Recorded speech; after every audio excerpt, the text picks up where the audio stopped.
Republic for which it stands, one nation, under God, indivisible, with liberty and justice for all.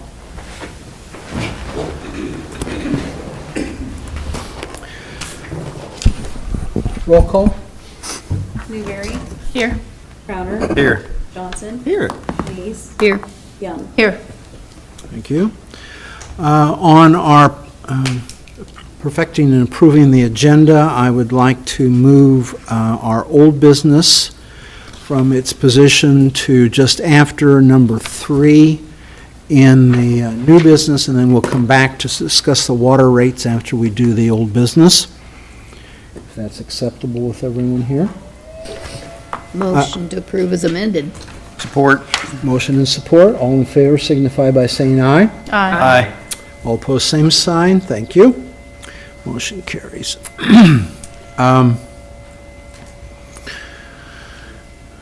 Okay, let's see. We have our consent agenda. Entertain a motion to approve the consent agenda. So moved. Support. Motion and support. All in favor signify by saying aye. Aye. All opposed, same sign. The consent agenda is approved. As we go into our council and staff reports, Greg? Just a couple items tonight, Your Honor. Our workforce development, we have the education plan. We have one more step that I need to meet with Iowa Workforce Development, one more meeting, and then they will send that off to the apprenticeship program with the state. I've taken a look at it. I sent the education plan to Mike and Rod to take a quick look at as well. I think we're good to go. Working with SEC in conjunction with DMATIC to meet the educational requirements.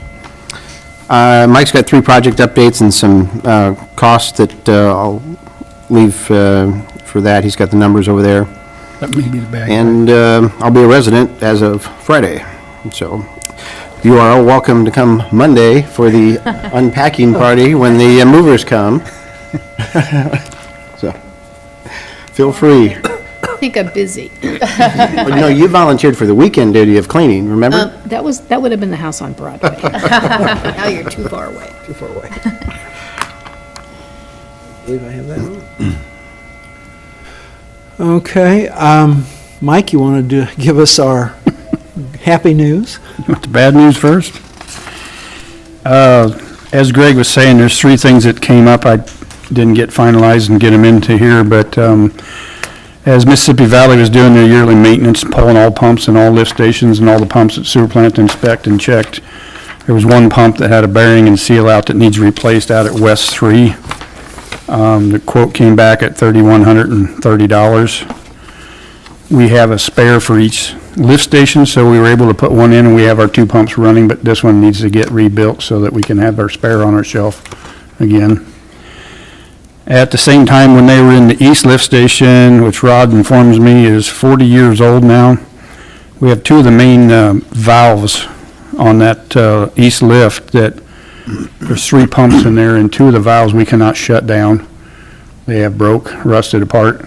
So to replace them, we will have to suck out of the wet well into tanker trucks, haul it to the landfill, or out to the plant dump while another one's sucking to bypass pump as they tear the motors and stuff off and the pumps to get to these valves, because there's no way to pull a pump that's bad or work on a motor that's bad at this point. If one goes out, we can't even shut the flow down to them right now. So that cost came back into Keokuk Contractor. We called them because they're the ones that built the sewer plant and do a lot of our work, but that's $21,735. They did say all the parts are available and in stock. They can get a hold of them all and get started on it. So, if we got to wait till the next meeting to approve that, or if that's something that can be okay, that I can go ahead and order and schedule, or how we go about that. Council can't officially vote on it tonight, but if there's no objections, we could proceed and put it on the next agenda. Has that ever happened before? The west has been rebuilt before that happened. That's just how old this one is. It just takes care of the east side of town, pumps it up here, and then that goes in the west. The west picks up all of them. Every pump station comes and dumps to the west to go to the plant on the 24-inch force main. So I see. we exercise them and stuff too, but not knowing until one of them has a bearing out and they were gonna have to pull it, and when they started loosening it and the valve shut, we realized that the flapper and the stem are rusted off and it's not seating, so there's no way to pull the one pump that we need to work on. So, Sounds like a dirty situation. yes, not a good place to be at. Place to be. I think you ought to get it ordered myself. If there's no objection, we'll proceed and put it on the next agenda. Next thing is, as you've probably all noticed, asphalt's all been ground. They're scheduled to be in Wednesday to start laying asphalt, but there's a big if in their voice when they tell me that. So I'm hoping that everything plans out at the plant and they can start laying it. He said roughly 4 days to lay it. Then their paint crew come in and remark, and then they have to, they'll redo the shoulders after the asphalt's done. There's a total of 4 inches of asphalt going down, and then there'll be new rock, and the shoulders will all be bladed and done too, and then the painting will be put back on for all the markings, so I hope there's not a delay in their asphalt out there, and they get right back here on Wednesday and get working, so. Does the temperature have to stay a certain temperature for them to do this? Like, Not the temperature, the material, the asphalt has to keep the time they truck it here, it gets temperature checked. It has to be a certain temperature to be able to lay it. If it's too cold, then they can't lay it. But they also have they have a winter mix for this time of year too. It's they add different things to it, so. They're only coming from geode quarry, that's where it's coming from. They shouldn't have any problem right now. And the next thing is, the water tower was up and functioning, was what I was gonna tell you tonight, but, 7 o'clock till noon today, the towers quit communicating between each other. And at noon, well, before noon, Troy was on the phone with Jetco trying to work through the issues, and they couldn't figure out anything wrong, and all of a sudden it took off and they started communicating again at noon and they're running, so we still have glitches out there to take care of. And another thing that came through last week, we need internet at the tower for us to be able to control and make changes when no one's here. We have that set up on Rod's phone for the plant at the sewer for the wastewater. If there's an issue, he gets an alarm and he can actually adjust valves and do things from there without having somebody come in on a weekend or in an emergency, shut something down and get somebody here. And that needs to be on Troy's phone for the water system. It's in the plans that I wasn't aware of, but it says in a small letters, the city of West Burlington would furnish the internet and take care of that part of this project, but no engineer or nobody informed me of that until now, so that quote come in to get the wire and the cable and everything put in and get it to the towers, $5,820, and Brad said that's not accounting for equipment he needs possibly. We have to get him hooked up with Jetco and see what we need inside for equipment, so it's a little past Greg's expenditure, or otherwise I would start laying the conduit and go ahead and get the wire in for now, but that's you guys' choice too, whether we move forward on that and get busy laying the conduit and pulling wire. Like to get it going, obviously, get this project completion as quickly as possible. There's no objection. This is a perfect instance today that Troy would have been notified at night at home if this happened during the night. He could have come in and we got a 1-800 24-hour service number for Jetco. He could have been on the phone in the middle of the night, take care of the issue before the towers got too low or went into manual mode. He can actually put them on manual and go back and forth and pump them. So it's a security thing so we don't get in a issue with water levels and stuff in the towers. so is that just one estimate? Did we talk to somebody else? That's just the engineer that's been working out there, Winger. I didn't call anybody else. They're the ones that fixed our conduit for the light pole that the contractors tore out, and they've been the engineer that has wired everything for that tower. So I called them because they're familiar with everything that's going on there. You're just running it from the shop out to there? Actually, we were lucky enough that there's a spare conduit that runs from the shop upstairs to the box by the salt shed that's empty. So they'll be able to pull from Brad's IT room upstairs out to there, and then the new conduit that has to be laid is out and around the tower because there's a spare conduit sticking out of the tower for this reason too. So we don't have to core drill the side of the tower that's there, so we got to run the conduit around, and then it'd be the cost of the wire and the pulling the wire from the shop, clear out the salt dome and back over to the tower and inside.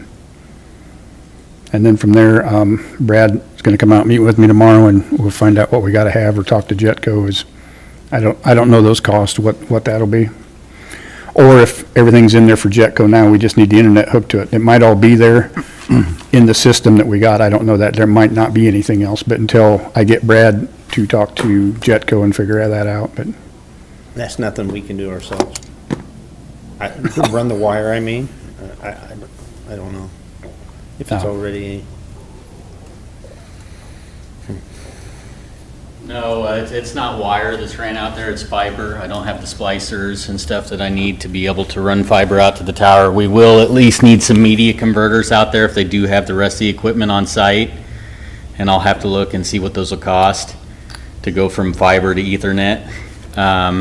The reason why we're going this way is because the other alternative is we can have the ISP go straight to the tower. We'll still have the construction cost, but then it would be monthly, and that's why I wanted to go to this internet room, so we didn't have the additional monthly fee for the tower for the internet. Think we need fiber? Well, it's far enough away that we can't run copper. Okay. And I don't think we want SCADA going over Wi-Fi.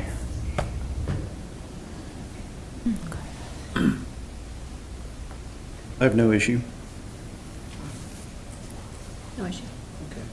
was good. Sounds like it's on. Okay. All right, I'll try and bring better news next meeting. Yeah. Where was the good news in that?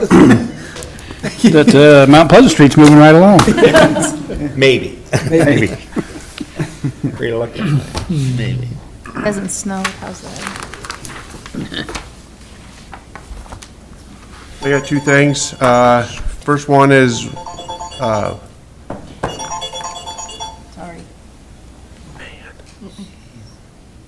all right, we are investigating a hit and run last week that occurred out on Highway 406. We've been going at it as hard as we can with the limited information that we have, but we still have a few more leads to follow up. He is home. He got released from Iowa City, and he's at home recovering, so that's a good thing for him. And on the murder last year at Packline Park, he took a plea deal of second-degree murder, and his sentencing will be at a later date. Normally, it's a couple weeks after, just for filing and all that purposes. So those are the two things I have to report tonight. Thank you. Well, hopefully I got some better news. The building down on Broadway that used to be the pawn shop is now owned and been renovated by Midwest Realty. They're both here tonight for another reason. But the suites in there, Sadie Suites, are having their grand opening. They were inspected, all passed. So some new businesses here in town opening up. We also have, there'll be a banking, and also the Midwest is going to move their offices there. Those have all passed their inspections. We'll have a nutrition spot right up here next to the nail salon. That's going to be inspected tomorrow, and then they have their health inspection on Friday. If all things pass, we'll have a nutrition shop here in town. And the daycare for the hospital, I'm doing the north side tomorrow as well for an inspection to get that opened up, and then shortly thereafter, we'll be doing the south side, which will be for the younger kids. But everything's looking good out there. I don't see any problems coming along with that. On the fire side, we had trick or treat on Monday night. Not a huge crowd, but we still had some kids come in. And I'm trying to be positive. Thank you. Good job, thanks. Mike was negative enough. Kelly, anything? Not tonight. Okay. Anything from finance? No. Actually, you want to mention all the reports that have been completed and early, and So there's the TIF reports, the urban renewal report, And there's one more that's not off the top of my head. We're all due December 1st, street finance report, and all those are done, and next council meeting, you guys will approve the TIF reports. Those get filed by the county by December 1st. So those are all ready to go, so everything's done and ready for December 1 to be filed and good to go. So Angie, did it go better this year than last year? Much better. Experience matters. Much better. Good for you. And we did get the first draft of the audit report last week, like Friday of last week, and we met with Sarah on the phone earlier this week and went over a couple things. Overall, I was pretty happy with the way that turned out, because it was kind of one of those you just don't know things, so it turned out really well. Thank you.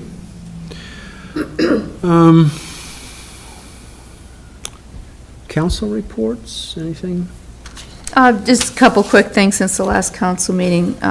Myself and Kathy and Greg attended a tabletop emergency response exercise that the Des Moines County Emergency Management folks put on. Gina Harden.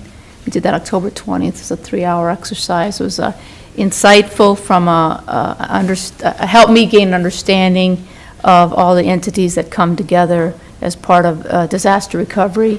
And their focus this time was economic disaster recovery. And it was facilitated by a state person from the state who does this. And I think Kathy speaking for at least she and I, it was just insightful to see the other entities and how we work together, should work together, could work together, and who else is out there doing what specific to disaster recovery.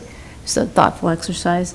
I will add real quick, Gina's going to come to the next meeting on the 16th and just kind of give an update about emergency management, council's role, and just kind of a highlight of emergency management. Thank you. Tonight was kind of getting hectic with different presentations and things in the closed session, so we just bumped it to the 16th. Sounds good. Great. Thanks for arranging that, Kelly. And then I want to commend Greg on a great job he did Friday morning, October 21st, on the Friday Forum. It's a new interview session that the Greater Burlington Council put together, and they had representatives from the city of Burlington, the city of West Burlington. And yourself? And, yeah, I was there too. It was a question and answer period, and Greg represented us well. Thank you. It was last minute questions, and he showed up preparedly. Like, thanks, Greg, that was handy to have. So, nice job, Greg. You did a good job representing the city well. Appreciate it. Thank you. Thank you. That's all I have. Thank you. Therese? No, I have nothing. John? Yeah, with the farmers out doing crops and stuff, the deer are running pretty wild. The other day, we had a deer get hit down at the bottom of the hill there on Mount Pleasant Street, right here in town. I think it totaled the car, the way it looked like to me, and it was a little buck right in the middle of town, running across the road and got hit. So, hey, they're everywhere. And with that, have we heard anything about the sewer truck? Another thing I'm trying to get quotes on, because I got more bills. I was gonna do that too, and I didn't get it done, but next meeting I'll have Angie pull up what all we've spent without having our own truck so far in the last 3 months here. We've had 3 demos, and we have one more coming, I believe, next Wednesday, another model to demo it. And we're getting quotes. But are we getting anywhere getting the Nope. parts? Rod checked on that, and they still don't have the parts. They can't get the parts for the one we got. Oh, that would have been nice to know 3 months ago. I thought we could get the parts 3 months ago. No, I told you 3 months ago when it went down, if they're available, they said if they can find them, this is what it would cost. And they're still looking. They got a handful of them, but they do not have all of them. Rod checked actually yesterday. So we still have not got ours put back together. Really? Which I run in that with everything. I still struggling to get anything when I need parts.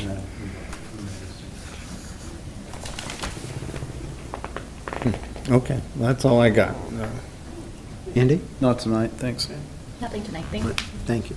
Hey, Ron, I got one more question. I wanted Greg to give us a quick update on the visioning committee and who's all on it and kind of the status of that, a little quickie? Great.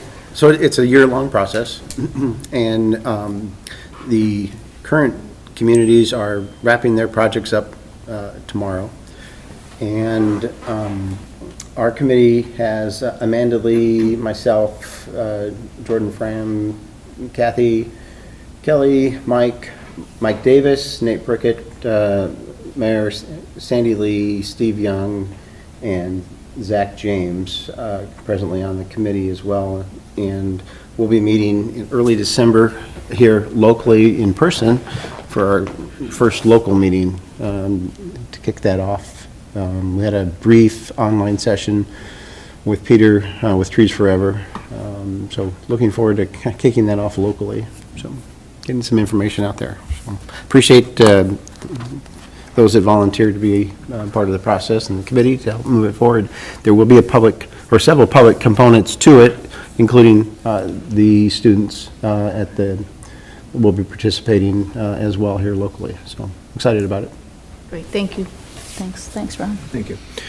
I just want to extend a thank you to the council members. I've had citizens who come and said, thank you so much for the brush and leaf drop off. They said that for them it was a necessity, that they just couldn't go out any farther than that, and they appreciated having this open. So I thought I'd pass that on to you from the people who come. Volunteers going to help me out with the same thing. All right. Citizen inquiries. So if there's anyone out here that wants to talk on items that we have on the agenda, you can do so at this time. And if there are other items that you want us to put on an agenda later on at the end of the session, we'll have an open forum for that also. So, or am I out of order on this? Nope. Okay. Anyone? No? If not, I believe we have a presentation. Mayor and Council, I'm Maggie Berger with Spear Financial. That time of the year, probably as you mentioned, it's the fifth time of the year. So we have brought you updated sheets. If you have binders, these are sheets that are new and as of today's date here for you. I will remind you, the red section of the report is where we talk about the general obligation debt that is outstanding for the city. You do have a new debt that you took out in 2022. We did that in the March time frame, and that is that third, we'll say large column there. It was for $525,000 of general obligation corporate purpose bonds. Your true interest rate was 2.2532. Good thing we slid that one in when we did. So interest rates today on 10 to 12-year bonds are in the 4% range. So, and then the Federal Reserve moved 75 basis points today, so that's higher tomorrow. So, the call feature on that bond is after 2029. So you are locked in for a very long time. You are locked in on rates always on a fixed rate basis. It will only be your decision if you refinance, pay off, pay down, anything after that point in time. So if interest rates are higher, we would assume you would just continue to pay as normal on those. We give you in the center the total principal and interest. You do use TIF revenues on the 2017 bond issue that's outstanding. That's in that yellow column. That'll equate back to a yellow page. You also do use some lost revenue, some local option sales tax revenue. So we've got that in there. And then remember, this new bond issue is being paid with debt service levy. And we went through a scenario last year ahead of that bond sale to sort of show you how we were adjusting things in the budget to bring on that debt service levy, but not really affect the overall levy of the city. The orange pages of your report are the revenue debt pages. So these do not count against the city's debt capacity. The 2008 water revenue SRF loan is getting closer to being paid off in 2028. You have the 2017 sewer revenue SRF, and remember, the SRF stands for State Revolving Fund. Those are 2% interest rates. You see the 2017s has actually a TIC of 1.09%. That's because they lowered the interest rate to give you sponsored project dollars for a stormwater project. So ultimately, whatever you were going to pay at the 2% rate at this $9,522,000 loan You will still pay that principal and interest, but they gave you money to do a project, so it actually lowers the interest rate. So I'm a finance geek, that, you know, inspires me as to how that happens. The 2021 note is your water revenue SRF debt. This one is still in the preliminary stages. I think this is what you were talking a little bit about tonight, wanting to get this project finished and closed out. So right now, it stands that you borrowed $5,977,000. If you end up borrowing less than that, these pages will get updated and there will be a new debt service schedule, because you only will pay back what you borrowed, because it's a reimbursable type loan. So the biggest takeaway from here is that far right column where it says total property taxes, 0. You cannot levy property taxes for any of this debt. Per the resolution that you signed on all of these 3 types of loans, they are revenue debt. They will be paid by the revenues of the system, and you've said that you will keep rates in a structure that can not only maintain the operation and maintenance, but also the debt payments of these debts outstanding. We go on to our purple pages, and this is where we talk about the TIF rebate obligations. We have dropped off one rebate that was there and connected to the Millennium Tower, and now we just have this campus community developers rebate to Blackhawk Tower that still remains. And again, you pay at 90% TIF rebate for the next few years, and then that drops to 85% for the last 3 years. You also have structured that you're going to be paying the Greater Burlington Partnership an annual support of approximately $5,000.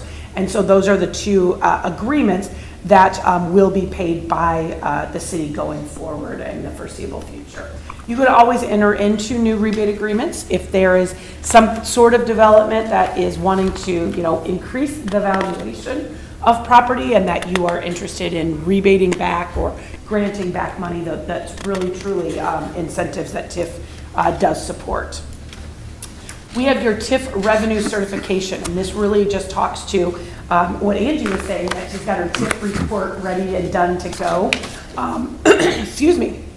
The 2017 bonds, as I mentioned, will be paid with the TIF revenues. And so that bond was set up, it was done as an urban renewal, and it will be paid. We transfer into general obligation debt service principal and interest.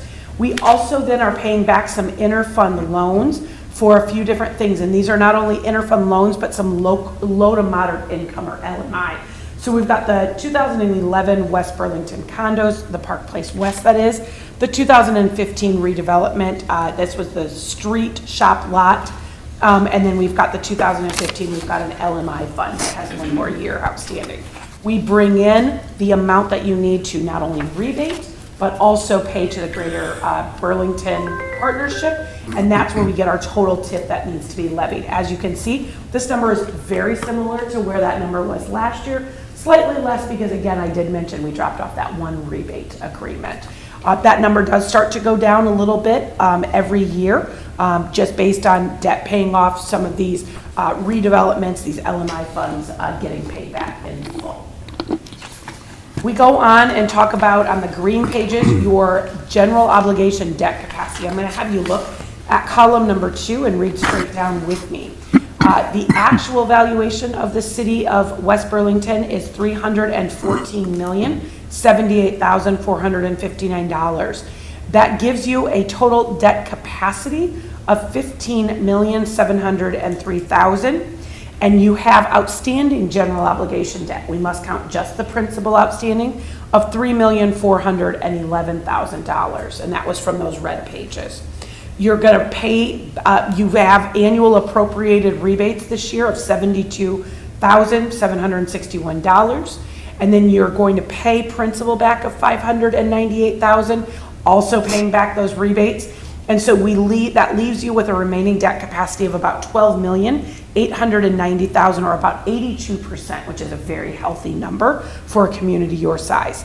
We always indicate that you should never issue more than 80% of your total debt capacity, meaning that you should just leave 20% there in case of emergency, something that comes up that you need to borrow against that was unexpected. And so if we take off that 20% contingency, we get $9,750,000. Again, still a very nice amount of debt capacity that remains. You did grow by 1.3% last year, from last year to this year.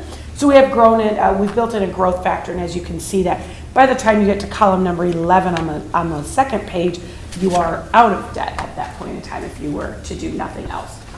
The thing that does not show up on here is that revenue debt. So we are talking about debt capacity, and that's only the general obligation debt that shows up. The revenue debt does not count against the debt capacity since it is paid with the revenues of the system. And then our very last part is where we actually get the TIF report itself. And I kind of want to use my report here as my example. What we're showing in this is this binder that I'm holding is our base value. So when you set up a TIF district, you have a base value. What was the value of the property before something grew on it? And when some things grow on top of it, that is increment. And this part of the report is showing you the growth in increment since the inception of your TIF districts. So we've got commercial incremental growth of about 94 million. We've got industrial at about 6.3 million. We have just a small amount of personal property and ag that has grown in value. That fluctuates year to year based on ag land values. And then we've got $69.4 million of residential growth and approximately $7 million of multi-residential growth. So altogether, once we take all the rollbacks off of that, we're at about $133 million of growth taxable in the TIF district. The tax rate for the TIF district for TIF purposes, again, is remember that it's the combined tax rate of all three. Then we have to subtract off things like debt service levy. We subtract off Pebble for the school instructional. All of those items are protected and cannot be TIF'd against. And so if we take that $28.36, we generate about $3,792,000 in TIF receipts that you could be using. I remind you that you're only using approximately $707,000. So you have these unclaimed TIF dollars. I am not telling you to go out and claim those TIF dollars, because what you do not claim in TIF dollars, that increment value rolls back in and you see growth in your budget. The county sees growth in their budget and the school district sees growth in their budget. So we always recommend that you're asking for approximately the same amount of TIF every year, and except for when you know there's growth and you've signed an agreement or you're capturing that there's some new growth that has not been in anybody's budgets yet before. So that I'd answer any questions. It's a whole lot of information. Everything though looks financially sound with the city from a debt standpoint. We think that, implementing the debt service levy was a good implementation. Again, the debt service levy is a protected levy, so you're actually benefiting a little bit by having some of your debt run through the debt service levy. It actually gives you a little bit more value than you could just generate in the general fund with those same dollars. So. Do you have a number of total growth in the TIF district from beginning? We do not. We'd have to go back and do a lot of soul searching on that, I will tell you. And here's the reason why. About 10 years ago, we convinced the state that they needed to gather this information from each county on a kind of, we'll say, similar basis and put that information out there. Prior to that, it was just the counties providing this type of information, and each county was doing it differently. And so unfortunately we don't, although I can tell you this is the growth since inception, because some of these TIF areas were established 20 years ago, maybe even 30 years ago. So this growth is what is there in active TIF districts today. Yeah, from what it was from inception. So to be able to say, it grew from here, there have been TIF areas that have expired, and what happens is anything that was set up prior to 1995, January 1st of 1995, the TIF law allows for those to go on indefinitely as the TIF law stands. If they were set up after 95, they have a 20-year life for commercial or industrial, and they have a 10-year life for residential. So we do know that there were probably areas that were brought on after 1995 that at this point in time probably have expired, and so they're not in here. So that would be the ones that we're missing at this point in time, is in general what has grown in valuation altogether. I was just curious if there was a 10-year period that the growth was more or less initiated. Yeah, and we Something. can look back as long as we've been doing the report, which has been a few years, and kind of show you, the TIF district grew by 1.44%, your valuation grew by 1.3%. So in all actuality, you're probably growing, the majority of your growth is happening in your TIF In the TIF. areas.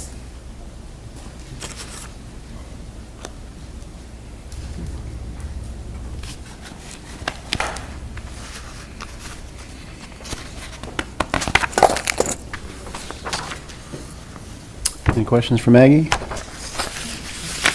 These pages will replace what's in this white binder that everybody has. Yeah, you can tear out the old pages, because these are new snapshots in time based on today's valuations, things like that, so. You kind of gave an opinion on where we're at on the GO debt, but on the revenue debt side, I mean, just what's your personal opinion of what we have? And I think we're kind of looking at another major project. Right. So actually, so there really aren't, let's say, standards when it comes to the revenue debt. And partially that's because I will say you're treating the revenue debt the way the revenue debt should be treated.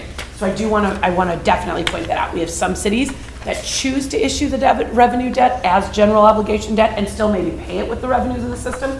We would prefer it be done the way that you're doing it, where it is standalone a revenue debt. First of all, so it doesn't take up your debt capacity, but second of all, because truly and honestly, we believe each system should be paying for itself. So that's a true indication that it is paying for itself. From that standpoint, I will tell you, you are probably, for the size community that you're probably on the low side of debt right now. And that's mainly because we have seen some very large projects come into play with some cities in the last few years. We have cities the size of 250 people, and they're doing $3 million lagoon systems, which seems just exorbitant, right? What happens though is it basically is keeping up with the DNR standards. Yeah. The majority of those are some way under consent decree, either with the EPA or with the DNR, that their permit is running out and they are not maintaining and keeping up with it. So I would say this, going forward, I think it definitely always is a goal to maintain and keep your facilities and keep things like you were talking about the lift station. I mean, those are things that if we had to replace the lift station, what would that cost? It'd probably cost a few $100,000, or at least a couple $100,000. And so sometimes the biggest takeaway for us is just keeping the maintenance up and going on those different water and sewer projects, although it seems expensive at the time.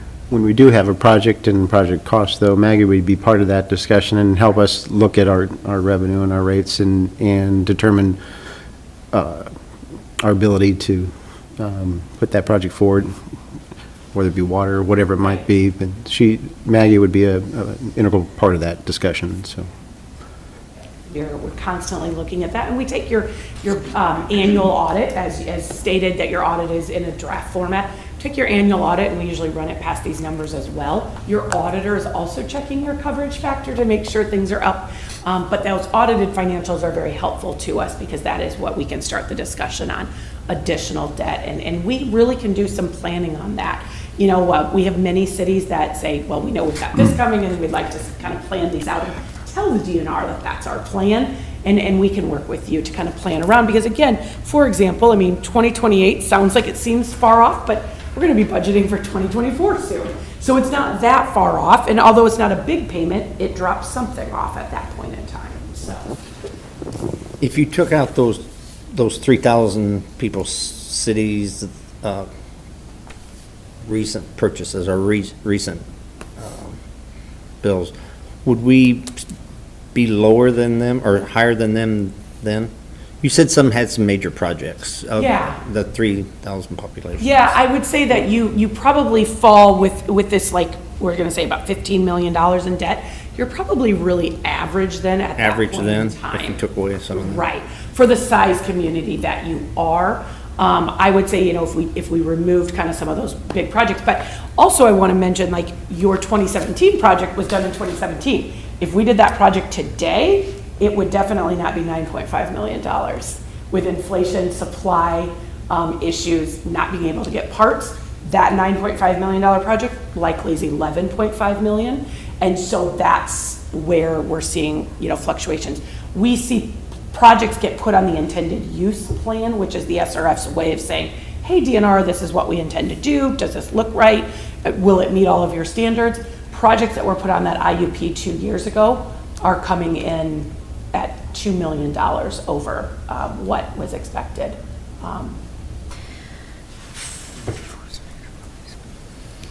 That doesn't look promising for the future, does it? It does not. It does not. And somewhere I keep saying something has to give. Something has to break, and we've got to start to getting some breaks. But the majority of it, honestly, is a supply issue.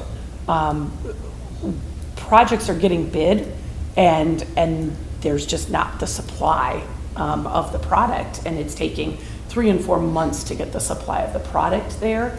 And we all know that you, as a council, don't have the opportunity to just snap your fingers and be like, we're doing this. You have steps and processes that you have to do under the code section.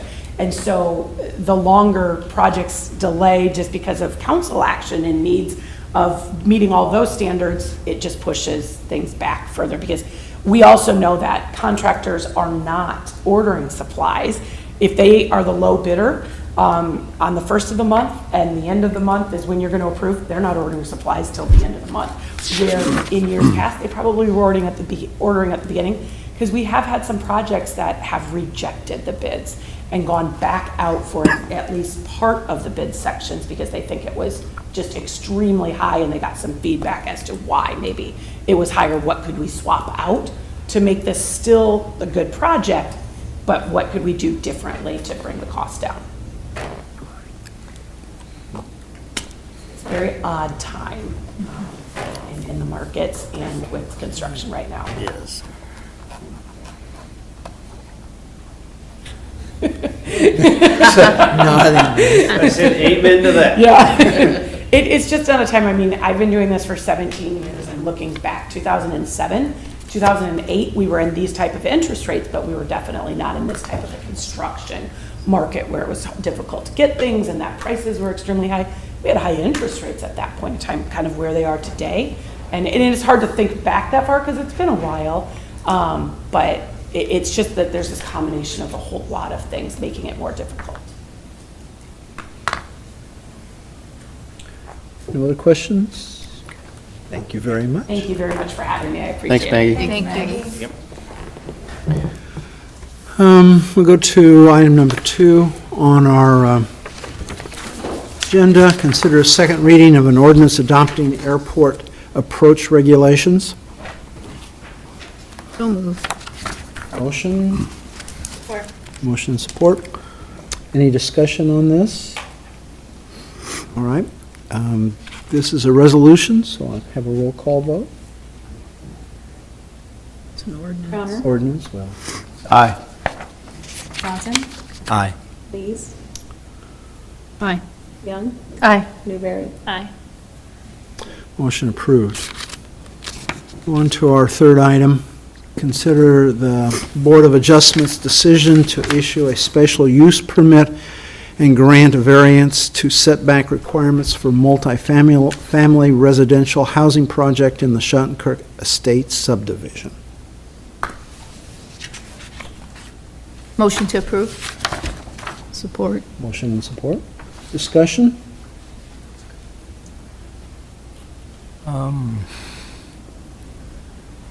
Why the request for smaller setbacks? Yep. Good evening, Ryan Nagrocki, Midwest Realty.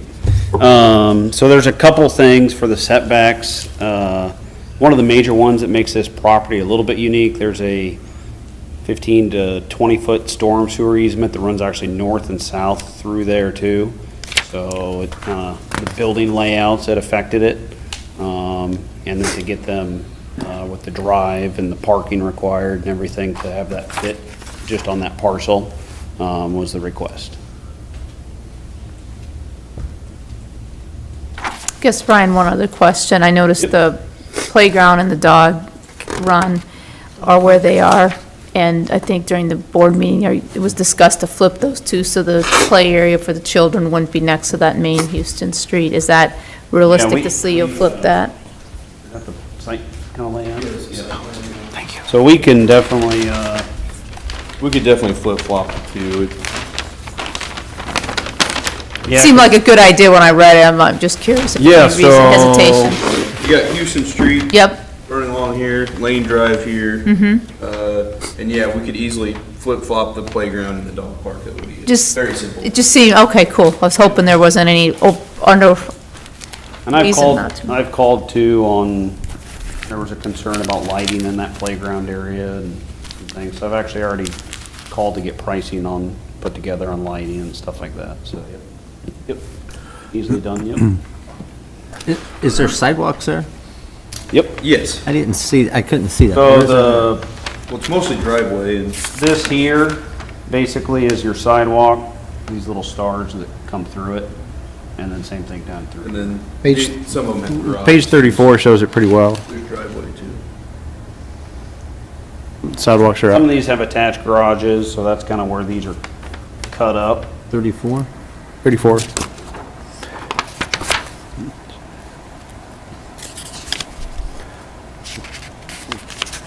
Well, I'm excited for the project. Yeah. I appreciate you bringing this forward. The city council had agreed to do the tax payment program as part of your application for housing tax credits. I think it's a great fit, and it fits with the design of that area that we intended a number of years ago. Yep. And I think it's a good fit with that original plan, and definitely bringing a need to the community with the market rate apartments. So I appreciate it very much. Now, remind me, Yep. how many apartments? So it'll be 52 units total. We've got it broke out into 12 three-bedroom units, and then 20 two-bedroom and 20 one-bedroom. And then our goal, which I talked to Jeff at Klinger earlier today, is to make them all zero entry. So we'll be able to kind of rotate our one-bedroom and two-bedrooms to where they'll be ADA accessible, zero entry on the lower level units too, so, yep. And the price range was gonna be what? Or have you set that? So everything's gonna be built With the way the to rent. market is, Yep. who knows, right? Yep. But, So kind of where the market's at for these, the one bedrooms will be performance at $950 a month. The two bedrooms are at $1,250, and the three bedrooms are at $1,700. Which compares very well to the ones that we have on Lane Drive currently. Those we've got rented $1,700 to $2,000. We have some of them that were furnished at a higher rate, but there's a lot of interest. There's a lot more business professionals coming into our area that are here for 2 to 5 years that want a nice, more residential feel. So originally, when I was before you guys a year ago, we were going to build an apartment building, and with the economic climate and some of the other activity going on in Burlington, we changed that project from an actual apartment building to give it more of a residential feel, townhomes, being able to put some garages into them as well and whatnot, so. so, it doesn't have to do with this project, but maybe you can give me a little advice, advice. Yeah.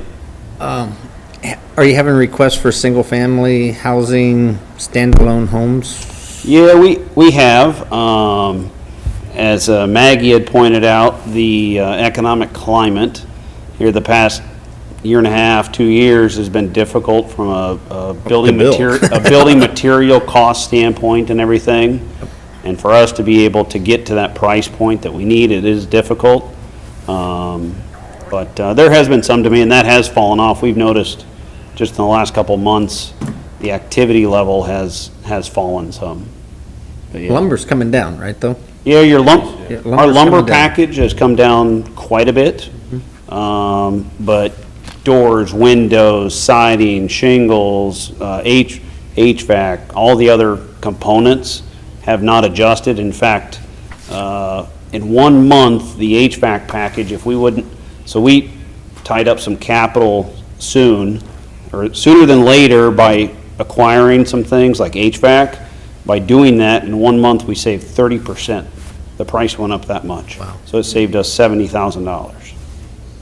So. Good business, It's, like she said, it's been tough, I'm sure, with what Public Works and everybody does. It's just finding the stuff, and when you can get your hands on it, you gotta go quick. Any thought of putting a sidewalk that goes on the north side of the property, all the way on the north side, close to the street in that direction? So I've talked with Jeff at Klinger about looking at that, but we were looking, because there's patios along the backside.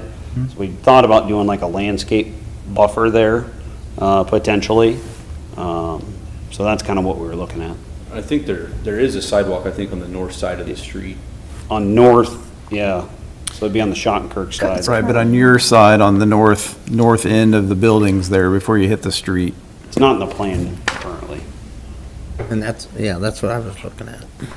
Just thinking long-term, the more you do back there, the more housing that's available, and us trying to get them safely across gear, I think eventually we're gonna wanna tie that in somehow. Because it does cut on Lane, on the west side of Lane to the north side of Houston, and then all the way down to Gear, but yeah. Yeah. So is there room for sidewalks, Greg, with the setbacks and stuff? In the front? There would be, I think. The sidewalks would be on the city's portion, so yes. Yeah. Right away, yeah. Yep. How much is there in that area? Because I can't tell 27 on feet? here. I can't, or 20. Where you at? Yeah, we're. Just south of the road, north of The building. 60-foot right-of-way across there. So there'd still be room to do that, yeah. Yep.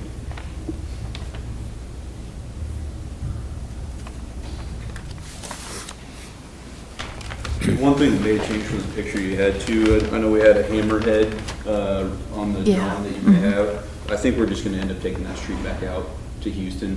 That way we don't have, any issues with emergency vehicles or things like that.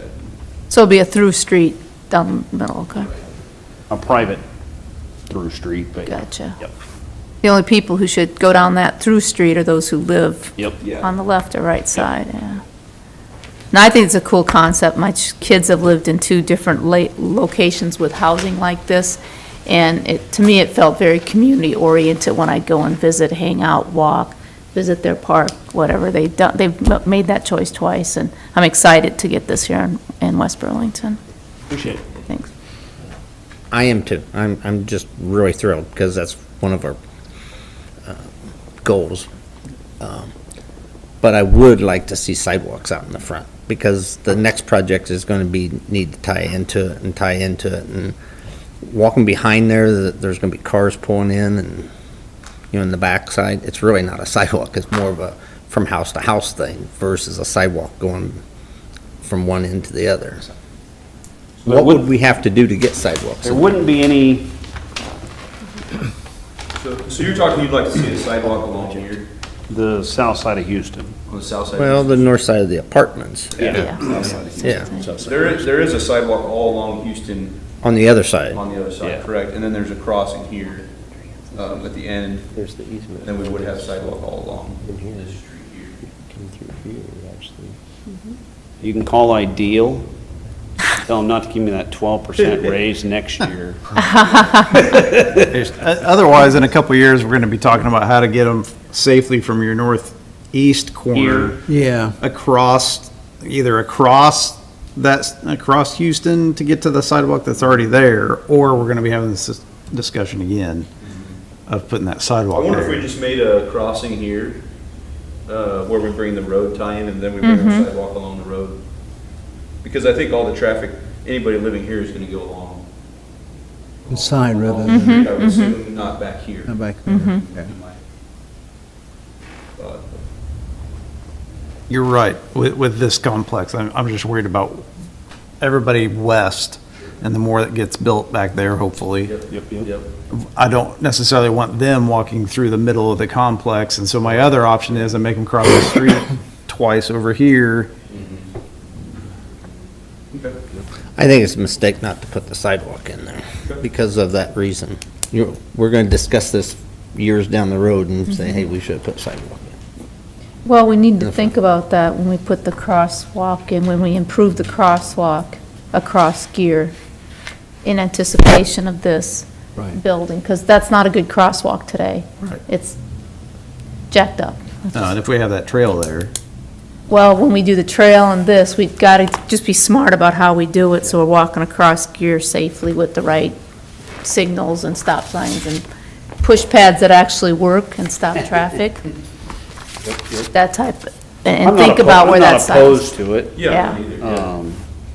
What we were planning back like against Target back here, and here was more of like a landscape buffer, planting like arborvitae type thing, give people a little privacy on their patios and whatnot. Spend the money there versus the, What if you put it on the south side of the development, more like a, it could still be a sidewalk, but that kind of winds back there over the stormwater easement on the back side? say that again? On the south side, closer to the stormwater, on the stormwater easement, that's further away, Take it off Houston Street and put rather it kind than, of rather than back directly through. adjacent to the street, which, I don't know, kind of a connection back into the commercial area? I don't know.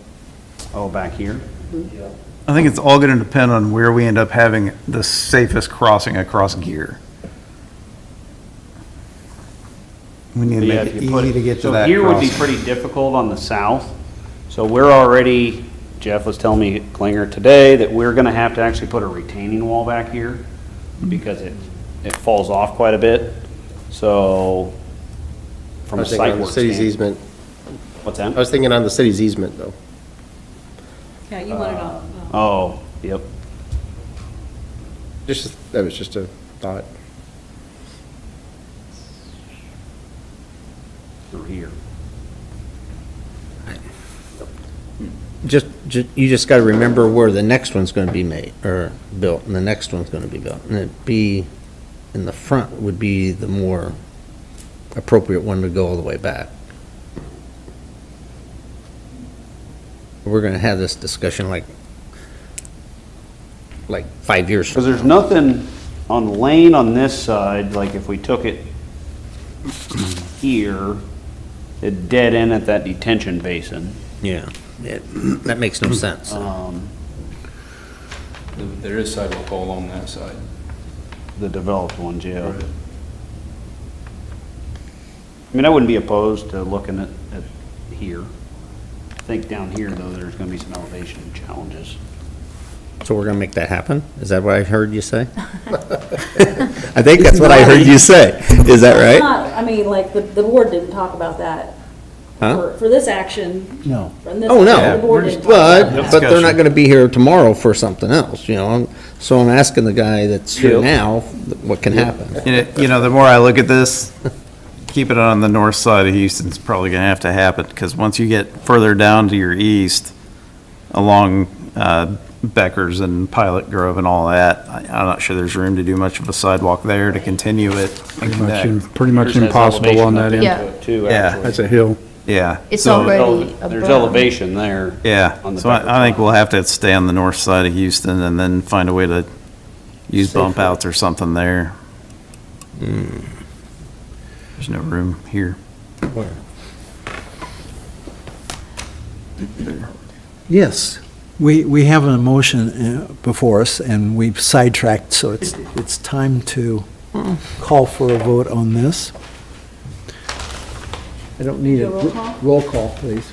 Johnson, Aye. Lees, Aye. Young, Aye. Newberry. Aye. Crowner. Aye. Motion carries. Thank you, guys, we Thank you appreciate both. it. Thank you, thanks, guys. Thank you. We got a meeting with Sean Friday, going over tomorrow, sorry. Thursday. Going over the building plans and everything, getting things going, so hoping to be able to get all that ironed out and late What's your guess right now? when late you're- next week, move dirt. Really? Yep. So we've got, Saturday, I'm probably gonna go out and help stake elevations on the buildings, and then next week, get started, so. We'd love to be there, but we're helping Greg move.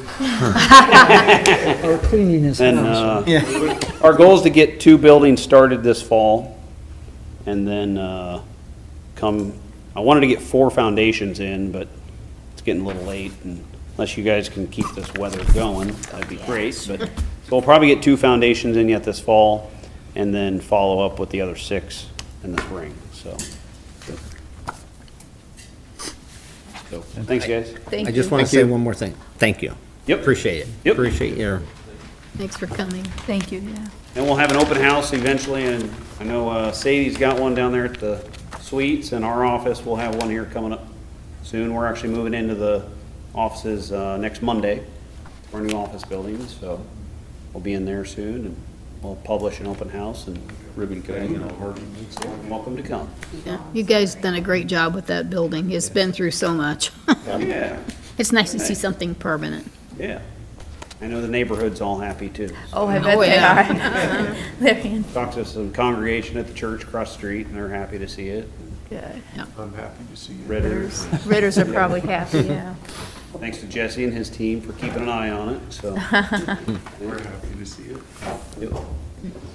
Thanks, guys. Thank you, Thanks. thanks. This will be nice.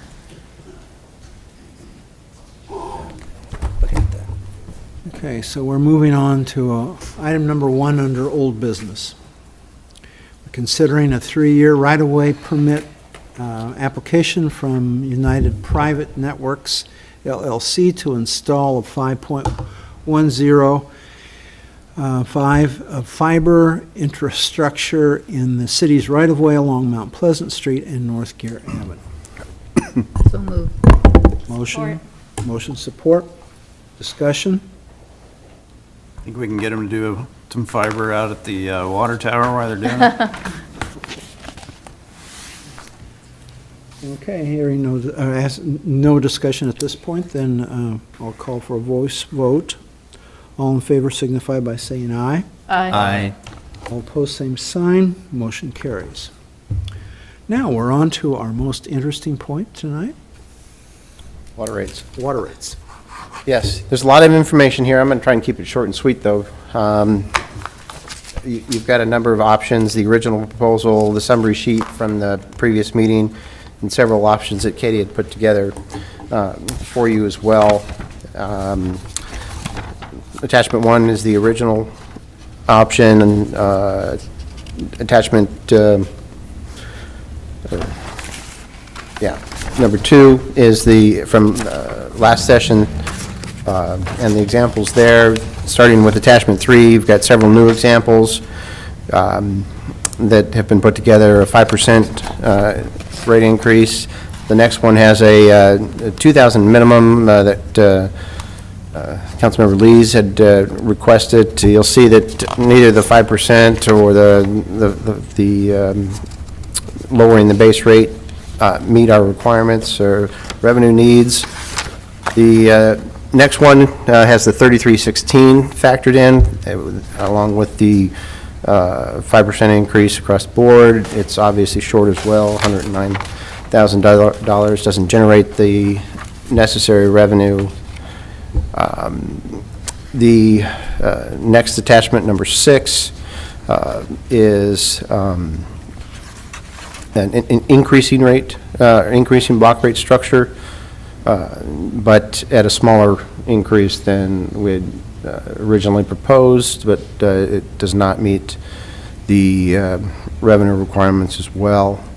What we are recommending are the last 2. They both meet our revenue requirements and allow us to move forward now. And if we want to do something, get a little bit more creative and do something a little bit different going forward, we can continue those discussions, but this would keep the rate or the steps the same. Attachment number 7 has an 8% increase across the board, and with the additional water connection charge, that gets you to the revenue that we identified. The next page is a 12% increase. that 12% increase brings you to that revenue that's necessary, and along with the surcharge, it adds a few more dollars to the fund balance for operations within that. But that 8% kind of keeps it reasonable for now, across the board, add the surcharge, gets us to where we need to be now, and we can be a little bit more, we can talk about different methodologies for doing water rates down the road, but we need to get something in place, and we think this is a reasonable compromise and gets us to where we need to be.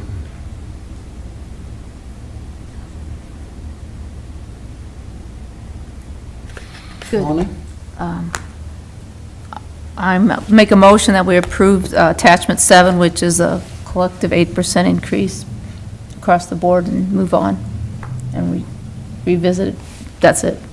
Ahead of budget. Yes. Yes, okay. Trees? I guess I should ask, are we actually wanting a motion on this? You can make a motion, I mean, we can prepare an ordinance for the next council meeting, so it'd be 3 readings of the ordinance. So the first reading, if you want to move, come to a consensus on that percentage, we'll put that on the ordinance to present at the next meeting. So that's your motion? Yes, yes, I'm comfortable with attachment 7, which is the 8% increase. And I'll look for a second to that, and then we go through discussion? Support. Support. Okay, so discussion on this number 7, I believe it is. Yes, it's attachment 7. Yeah, thank you. And it basically keeps the stream rate structure in place, and everybody bears the burden of an increase of 8%. And it meets our goal, and what the additional burden, why it meets our goal, even though the increase, because of the increase from Burlington is 12%, is because of the adding the extra attachment cost, the additional connections. That's it, that's all I got. Thank you. Well, I got mixed feelings about this, different ways. I pay my mother-in-law's water bill in Fort Madison and grandma's water bill in Fort Madison. And great-grandma used 3 gallons last month. She passed away and the water was shut off. And the bill was $62.35, and she used 3 gallons. Mother-in-law used, I guess this was 2 months ago. She was in the hospital for a month, and she used like 12 gallons because she wasn't at home, and her bill was $73. Now, there's 10 gallons difference there, and there's $10 difference in the bill. So they got that first water structure was $18 for the 12 gallons and $12 for the 3 gallons. Ours would be $30. And then the rest of the rates are within a few dollars. The sewer, the garbage. Sewer was higher, garbage was a little bit higher, but then they added on some, I don't know what it is, $2, $3, and $1. So I would kind of like to restructure that first tier. But I don't. The base or the step 1? The step 1. Okay. The step 1, because it seems like at our rate that would have been 18, 4. That bill would have been $85, 80, if they didn't use no water. Well, The first 3,000 gallons is the 30. the 30, and then the sewer and the water and everything else would have been just about $80, right? $79, 78, something like that.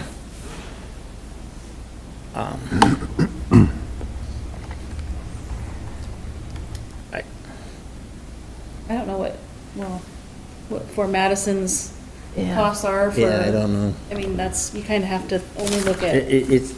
Look at water.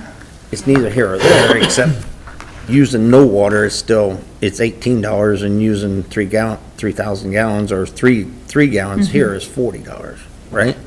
a matter of. Is $32.57 a new structure. Having the connection run to your house. Yeah. Having the opportunity to have that connection. Yeah, but everybody's got Versus the that. actual gallons of water used. Yeah, but Fort Madison's got that same situation. We got the same, Burlington's got the same. I'm just saying that rate for the first 3 gallons or 10 gallons is, I don't know, I think of it as base rate for providing service, similar, I mean, what Kelly's saying, I mean, there's base charge to provide service and water to everybody, and then based on your usage, you pay more from there forward. I mean, and it's difficult to look at other communities. We've got our own situation here. We purchase water, but we don't generate our own through wells or Mississippi. We have to meet our requirements. We have to currently contract with Burlington, as you know, and we pay those rates. what I don't know to this is what the higher end usage is. I'm sorry? What I don't know about their billing is how much the higher usage. It may be way out there, and I can't. And I understand what you're saying, and I think for now, we'll probably just go with that 8%, number 7. That increasing block rate structure. But I think we should look at this. Yeah, absolutely. What my goal would be is we get something in place, so we get a rate to offset what we're already being charged by Burlington. And let's really sit down and look at this and maybe redo it a year from now. And Greg, how long is that contract with Burlington? Is that yearly? Does that come up yearly? Or is that a 5-year?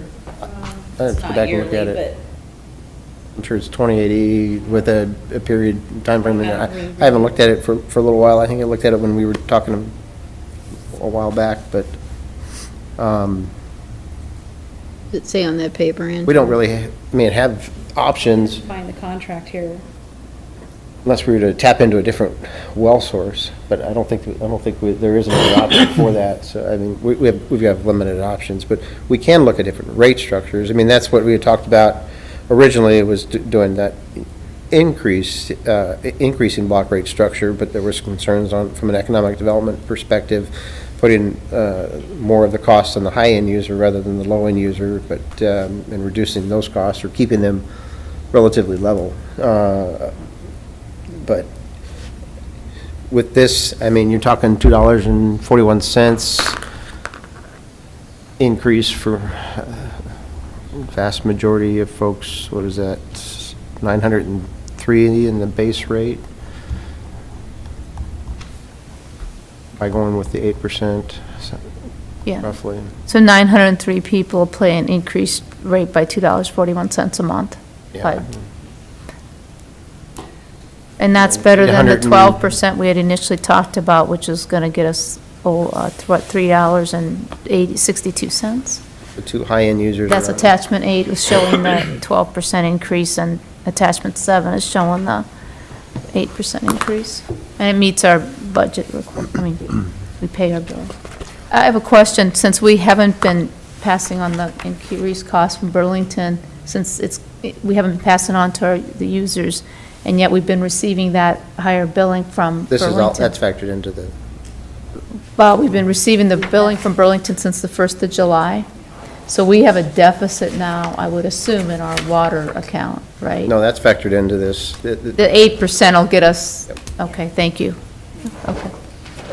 The contract signed in 1995, and it continues for a period of 20 years. And after the initial 20-year period, it shall continue for 4 additional periods of 5 years each. So 2035, unless we do something. So in 2015, when the contract, the first time, 20 years, you said it went through in 1995, and it was good for 20 years. So in 2015, it was renegotiated? It just went, Just it just, Automatically renewed for additional 5 a period years. of 4 additional periods of 5 years each. So how many more years is it? 2 more? 2035, it'll, no, 2 more. 2 more On the second 5-year, in the second 5 year. Second 5-year. 2020 would have been the first one, so 2025 will be the second 5-year. Okay, I'm just saying 4 times 5 is 20. This is for the second, altogether it's 40 So years. it's 10 more years. that we- Sure, yeah.